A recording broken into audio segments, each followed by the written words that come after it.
We play D&D at Morgan's Comics on Thursday nights, where we're abiding by all COVID restrictions, limiting people at the table, social distancing, and wearing masks. When we last left our heroes, they had entered into a bit of a jam.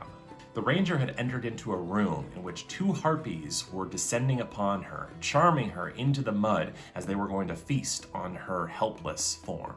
At the same time, Barbara, the mole rat of Hector Olarosa, was found inside of the tunnels, and she now accompanies the party, lending them some of her strength and abilities. So the fight ensues. The rogue, trying to help out his ranger friend, goes in and looses an arrow, hitting one of the harpies, and it stops singing. However, the ranger who's underneath this charm spell doesn't know who's friend and who's enemy, so she takes her old bow and shoots the rogue, doing damage against him, trying to defend the harpies. The other party members, realizing that they need to help, rush into this room as well, and they see these two harpies descending on their friends. So the warlock lifts up his hand and he casts Shatter in the sky. He hits both of the harpies, pushing them against the wall, and they stop singing for a split second, giving the ranger time to try and break out of this charm. The ranger uses this opportunity to roll a saving throw, but it's not good enough, so she still thinks that the harpies are her friends, and she walks deeper into the mud. One of the harpies lets out a blood-curdling screech, and she dives down towards where the rogue is. He does a couple swipes at her, but he doesn't hit her, and then she grabs onto his shoulders with her talons and lifts off, carrying the rogue, bringing him across the mud towards where her nest is. At this time, the warlock jumps into the fray, and he pulls up his morning star and he bashes one of the harpies. And then with his second action, he pulls up his shield and pushes her against the wall. Not missing a beat, the druid rushes into the fray and does a 1-2 with the warlock. And as this harpy gets pushed against the wall, he lifts up a thorn whip and he wraps it around her and pulls her down into the ground. At this point, all singing has stopped, and the ranger, throwing another saving throw, breaks out of this charm, and she pulls up her new bow that she just got, pulls it back, and as she releases the string, the arrow that she releases splits off into two arrows and bends, kind of like bending the bullet, where one of them goes and hits the harpy that's carrying the rogue, and another one darts right past her, behind her, and hits the harpy that was up against the wall. The one that was carrying the rogue gets hit by this arrow, and as she does, the ranger rolls her attack roll, and she rolls a natural 20. And the arrow that was embedded into the back of this harpy glows bright and then explodes with this wave of energy, and it pushes the harpy back against the wall. She falls down lifeless. The rogue, doing a somersault backwards, lands down successfully onto this little alcove on a cliff. And all the other party members hold up cards letting him know how well he did. The other harpy that got pushed down to the ground starts to get ready to lift off again, but then the druid uses Barbara's ability of minor illusion to make the harpy think that her wings are broken, and she's not able to take off into the air. The warlock, not missing a final beat, lifts up his morning star and brings it down with a final crush onto the harpy's head, finishing combat. The rogue, who's up in this nest, looking around, seeing all the different items that these harpies have collected, all the bones of their victims that they now display in their little living quarters, is looking around for anything that he can use. He finds a purse of coins and a pink ribbon that looks like it might go into someone's hair like a bow. And then he also finds this gold necklace that is adorned with these red and green beads at the very end. Pulling out his rope, he then climbs down the cliff, and he goes to the other side, throwing his rope over towards where the ranger is stuck in the mud. The party members grab onto this rope, kind of like tug of war, and they all help out trying to pull the ranger out of this mud, but not so hard to do any damage to her. And as the ranger is getting pulled out of this mud, she looks over at one of the bodies of the harpy that's laying down on the ground, and she sees the body start to twitch, similar to all the other bodies that they've come across. After the harpy's body stops and lets out this audible gasp, the floor of the dungeon starts to shake, and the ranger, looking over to her compatriots, is like, "Get me out of this mud." The rest of the party pulls harder, and they eventually extricate her from the mud with her boots intact. And now they're all standing in this room as this is starting to shake, and they decide to hightail it out of there. As they get to the other side of the door, the dungeon stops shaking, but they feel this subtle hum as if power is permeating throughout the ground of this dungeon. Keeping their guard up and trying to see if they can find a place that's safe, they ask Barbara, the brain mole, to see if she knows somewhere because she's been in this dungeon for quite some time. Barbara tells them about this hallway to the left, that if they go over there, they'll find some stuff that she's been collecting that she's been taking from some of the inhabitants in this dungeon, and she wants to give them those items. They follow Barbara down this hallway, and they get to this small little hovel in the ground in which she's dug this hole and hid a lot of different items that she's found, like some silverware and pieces of parchment, some cloth, and then 2 rolled up scrolls and a bottle of some murky liquid that's inside of a vial. The druid picks up these scrolls and tries to unravel them to see what they are, but he realizes that they're extremely dirty, so he has to clean them without accidentally damaging them. So all the party members help him set up like a little sterile area, and he cleans them the best he can, and when he rolls, he gets a natural 20. So he cleans both of them, and he discovers 2 magic scrolls. One of the scrolls is for Dispel Magic, which can take away magical elements from an item or a creature. And the other one is Gentle Repose, which will trap an individual who has just died into a coma-like state, protecting their body against anything that might influence them. The rogue, taking out his new necklace, starts to clean it, and then he touches his hand onto it and casts Identify. And he realizes that it's a special necklace that will allow him to breathe in any environment that has oxygen. It will also give him saving throws against any sort of poison that comes from gas or fumes or even breath weapons that are coming his way. The party members start looking at this murky fluid that's inside of this vial, and they start wondering what it might be. It's not mud or blood, or, the ranger starts to use her ability to detect poison, and it doesn't seem as if it's poisonous, although it probably wouldn't be good to drink. So they catalog it, put it into their pocket, and save it for later. Now that they've taken a moment to collect themselves, they decide to trudge forward into another tunnel. And as they go through, they start to feel a very familiar feeling as the walls shift around them. What was once solid packed dirt has now become the body of a large elongated snake that is constricting around them. And in their minds, they hear this serpentine voice that whispers. It tells them that they've done good. And now, soon, she'll be able to open her vault of souls. And at this point, the rogue is just kind of like, she's using the souls from the dungeon. The party members now realize that every person that they've killed has let out this audible gasp, as if something has been removed from their body as soon as they died. And they believe that this creature is taking the souls from all of these individuals and collecting them and using that power. The warlock is like, well, what are we supposed to do, not kill anyone? And the rogue, picking up his club, says, kneecaps and elbows, people. The illusion ends, and they trudge forward, finding some stairs that descend into another level of the dungeon. As they go deeper down, they see 2 pathways that arc either left or right. The one to the left has a myriad of different spider webs that are just entangling the path on either side. And the one to the right has stepping stones and a large pathway full of mud that bubbles from the surface. The party members all look at each other all like, we definitely don't want to deal with spiders right now.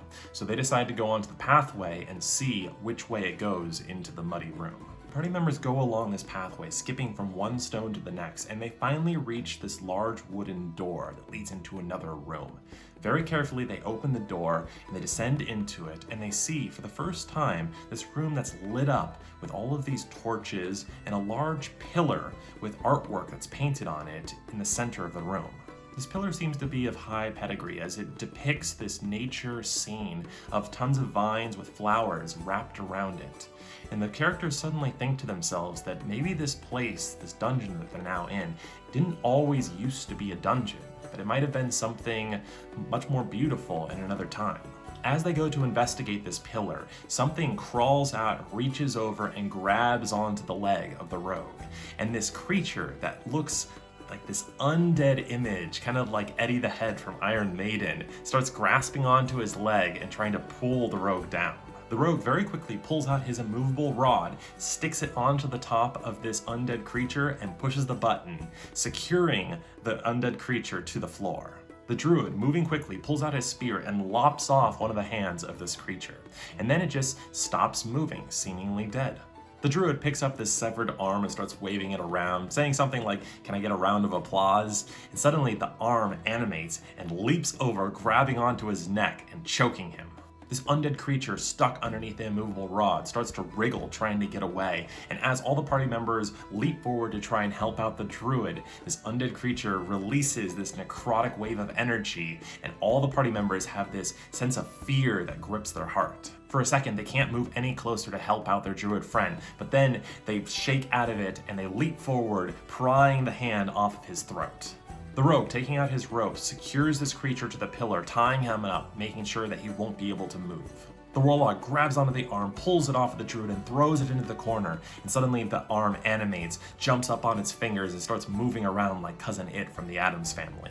All the party members attack the arm and they destroy it, while the rogue readies some rope and he ties up this corpse, securing it to the pillar, making sure that it won't be able to leave. Now done with the threat, the party members move forward to this door, open it up, and they see two other doors along this hallway. One that leads towards a room that's very loud, that sounds like gears that are grinding against each other, and another door that seems to be dead silent.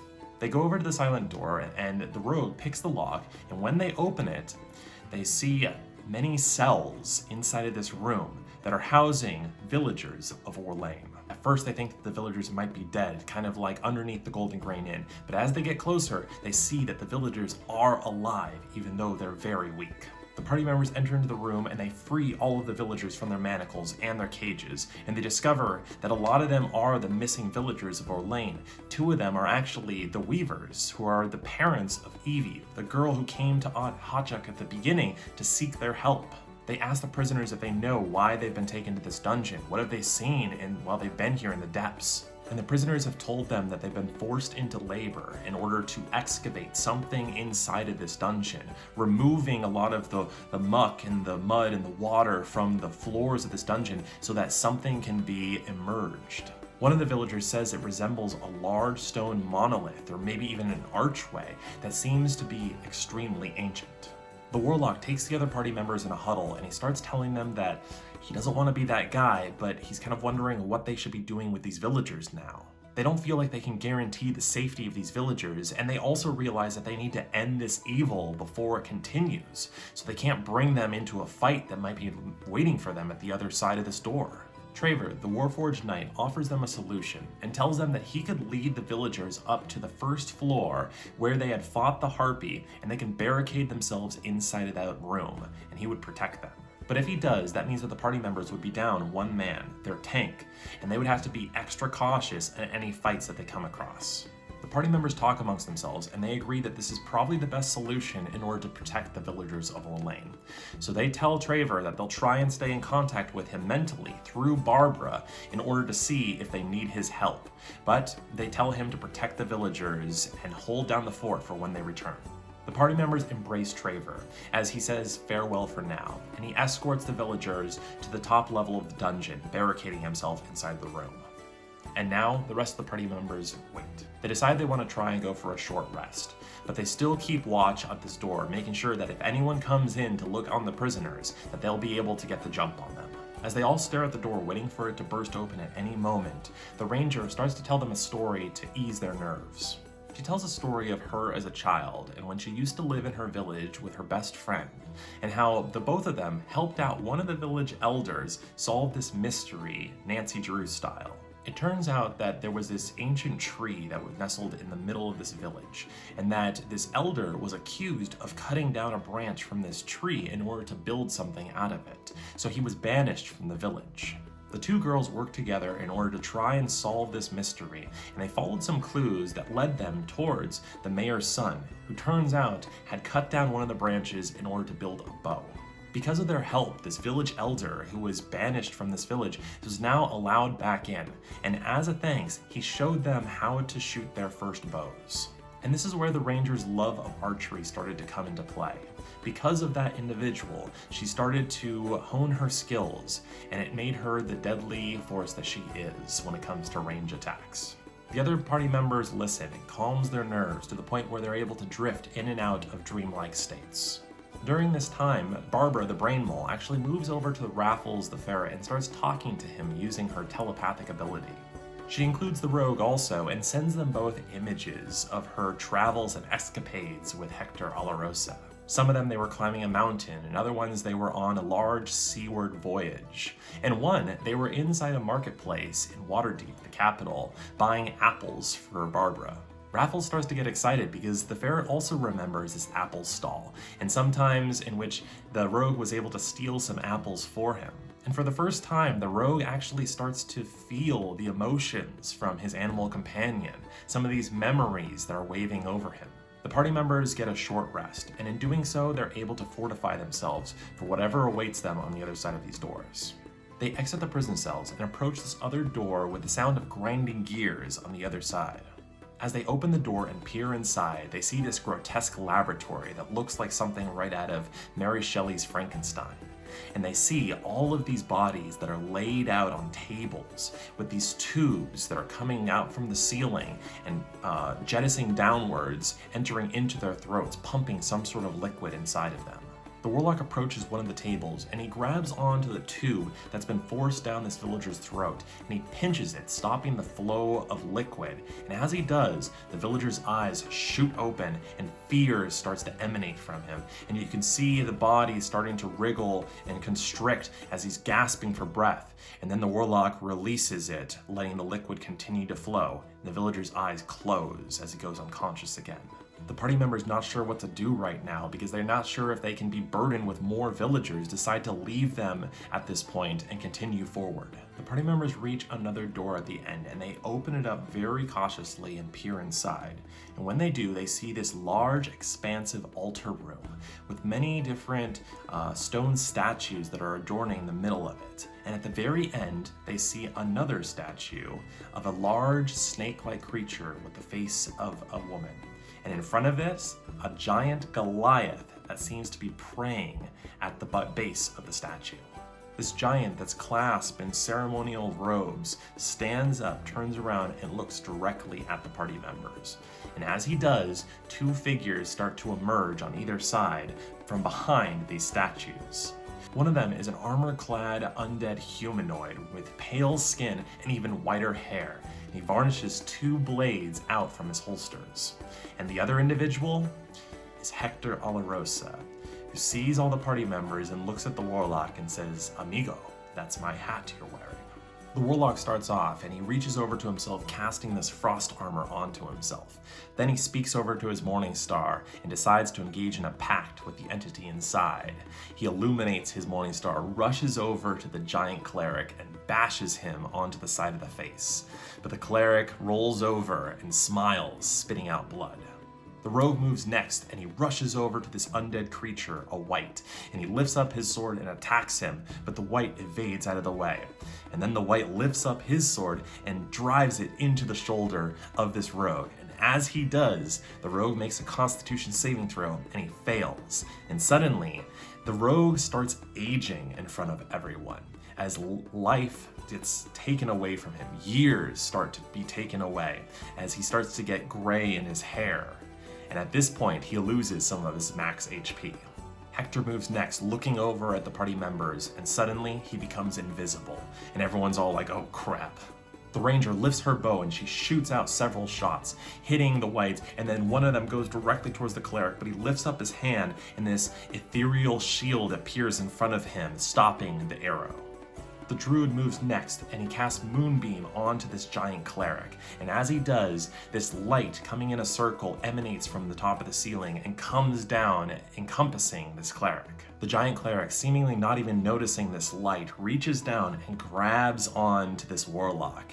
And as he does, the warlock is saying that the frost damage is hurting him and hellish rebuke is hurting him, but it doesn't matter because the cleric grabbing onto him sucks his life force out using vampiric touch. And every hit point of damage that this giant cleric takes, he takes away from this warlock, stealing his energy.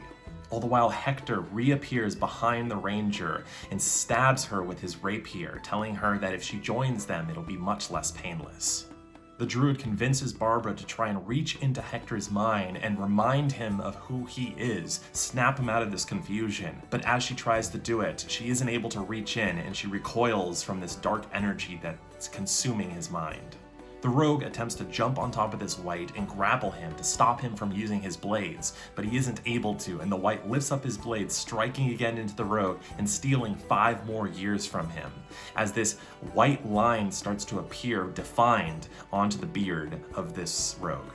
The warlock breaks free of this giant's grasp, and he hits him once more with the Morning Star, doing some good damage.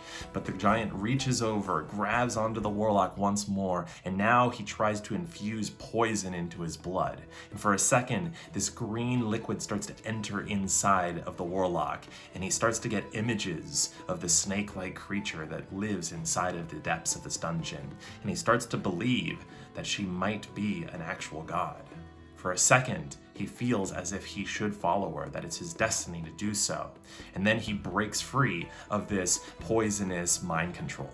All the while, Hector, who's now battling this ranger, looks over at the druid, and he says to the druid that he's never been strong enough to handle these fights, that he isn't capable of protecting his friends. And he throws a vicious mockery at him. And as he does, he damages him with psychic damage, and the druid fails his save of concentration, and the moonbeam lifts. All the while, the druid attempts to attack this cleric to help out the warlock, and as he does, he misses each one of his attacks, but he uses Barbara's telekinetic ability to create this minor illusion as if one of the statues in this room is falling onto the cleric, and the cleric spends one of his reactions attempting to stop this from falling on top of him. The wight, who's hungry for more years to steal, is clashing swords with this rogue and whispering into his mind, asking him, "Aren't you tired? Don't you want to just sleep in eternal bliss?" And the rogue, who's like, "No way in hell," is continuing to fight with everything he has. The warlock, who's now on his 3rd round, realizes that if he doesn't take this cleric down quickly, the Morning Star, who he's made this pact with, is going to have retribution against him. So he turns his Morning Star, starts flipping it around, and he tries to hit the cleric down from below. And as he rolls his dice, he rolls a natural 20. And he uppercuts the cleric, knocking him backwards with a sickening crunch as the cleric falls down lifeless. Hector Alarosa, who's doing battle against this ranger, lifts up his sword to come down on her hard, and before he does, he feels this presence enter his mind as Barbara redoubles her effort, showing images of their past together. And for a second, this internal conflict racks Hector, and he freezes, not being able to do anything else. And that's where we ended our session, in mid-combat really. Thank you for listening, and if you did like this, please stop by Morgan's Comics, where they can help you prepare for your own D&D adventure. Tune in next week, and you'll learn what is the fate of our heroes. Everyone be safe out there. Bye now.